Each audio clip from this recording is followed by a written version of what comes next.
often used to describe a toothache or headache. Number 3, kalamag. This means to be scattered or disappeared. Number 4, lubog. This means hint of sardinage. So, Number 5, pangpang. This refers to a river bank or the edge of the body of water. Number 6, lulhua. This word refers to the act of rolling up one's pants of jeans to prevent them from getting wet, usually when wading through water. Number 7, tungkol. This means cut down the tree or branches. so, Number 8, kaamgid. The words means similar or resembling. so, Number 9, kasikbit.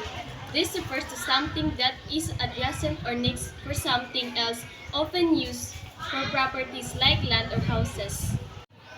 Number 10, mohon.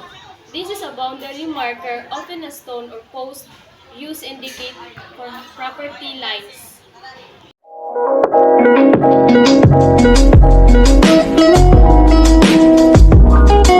so, Number 1, bagwis o wings. Number 2, buhay ilang o wildlife.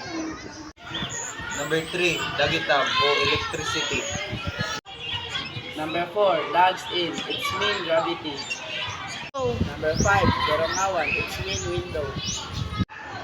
Number 6, gumon. It means addictive. Number 7, hatinik. It means telephone. Number 8, pangulong hatinik. It means headset.